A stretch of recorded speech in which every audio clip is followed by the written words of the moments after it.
from Homestead Corner. Today it's been raining all morning, but it's kind of cool, so I like to do this when it's not sweltering hot.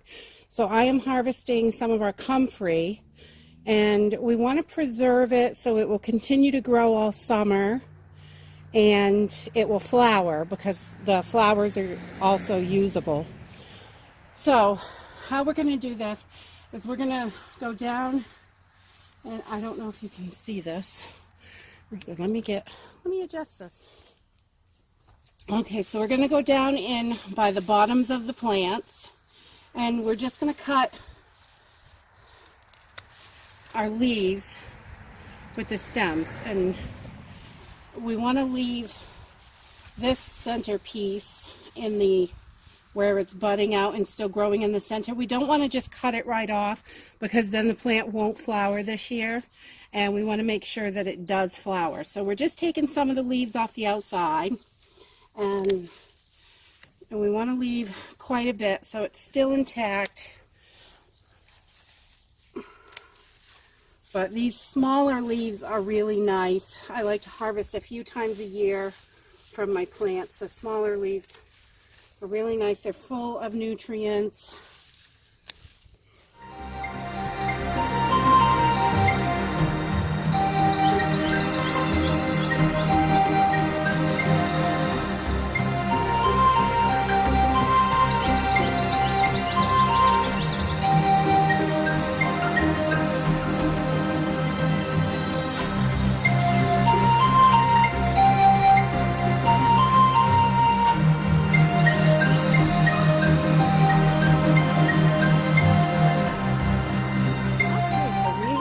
All of our comfrey leaves harvested that we're going to harvest today.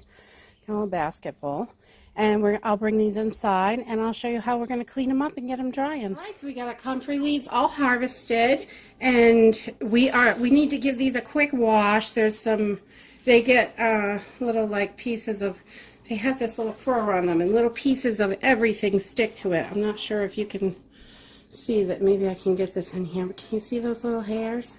Oh, there's a little spider. He's trying to get away. We're going to give these a quick rinse so we can get all those crazy little spiders off. And anything that kind of sticks to those little hairs. Maybe you can see the back a little bit better. They got this little hair to them. But, so we want to try to get everything off these. So we're just going to put them in a nice strainer. Whatever you have for a strainer works. And we're going to use cold water and give them a good rinse. Make sure we get everything off here.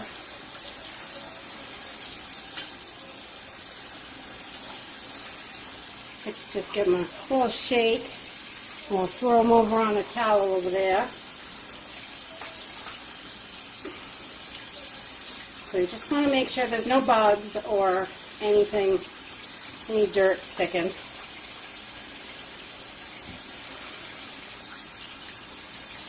These are kind of furry, so I like to stick to it.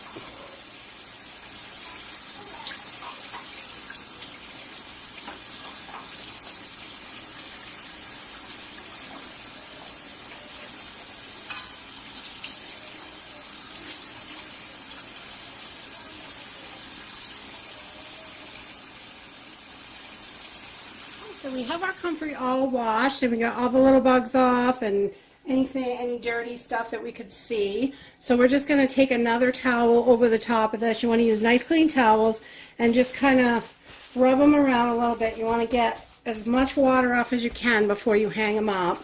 I don't use a dehydrator for leafy items because they just they dry so fast. You really kind of got to babysit it. So I like to hang them up. I think it works better. You're not sucking any of the extra nutrients out of them, and they do really well. Comfrey, as in folk medicine, they used comfrey for, they called it the bone mender. You can make a poultice out of this, or a salve. It's really good for bruised muscles and things like that. If you get a broken bone, you can literally take the leaves and wrap them around the broken area, and it helps. It puts nutrients in, and it helps helps the body produce the healing stuff that it needs. I'm not good with remembering names of things, so the stuff. But this is a really great herb to have. It grows, it requires zero work other than harvesting it. Once you put it in the ground, it just keeps coming back and coming back and coming back. It gets bigger and bigger. Only thing you have to be careful of is it will take over in your garden. Alright, so see how they kind of stick with those little hairs? I don't know if you can see that, but it kind of sticks on there. So, they don't really recommend you eating comfrey, but for many, many, many thousands of years, they did eat comfrey. So, in smaller doses, I think it's okay, but definitely do your research. Don't take my word for anything. Do your research on all your herbs before you use them. They're great. There's so much you can do with your herbs, and the more you know, the better off you are. So all we're going to do is we're going to gather our stems, and we're going to make decent sized bunches here.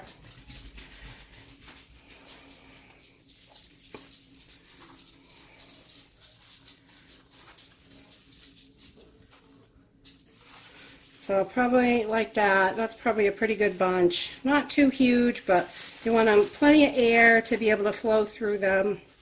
And I just tie these with, I'm using sisal today. That's what I have handy. I use anything. It doesn't really matter. Just tie it around. I wrap it twice. And I tie it kind of tight because your herbs are going to shrink as they dry.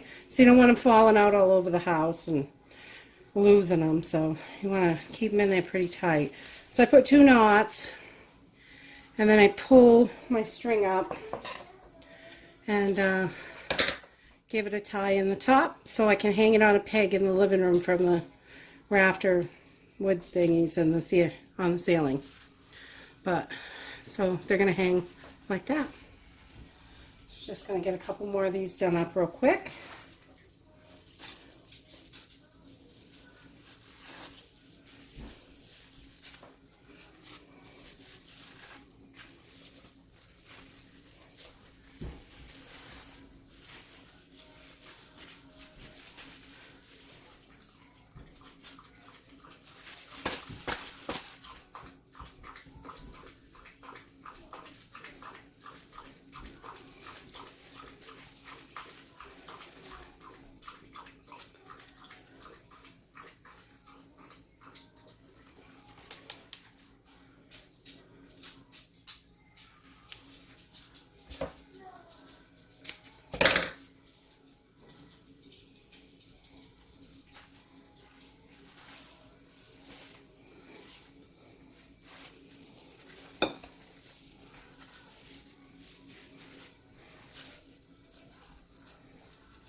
Okay, so we've got our comfrey all hung up, and we're just going to let it hang there and dry. You want to get as much that water, oh, I guess I didn't get quite enough off.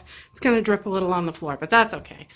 You just want to let it dry, get really nice and dry, and then when it's done drying, 3-4 days maybe, you can cut it up and store it, plastic bags, jugs, whatever you like. It's really a great one to have on hand for sore muscles, bruises, just in case for a broken bone.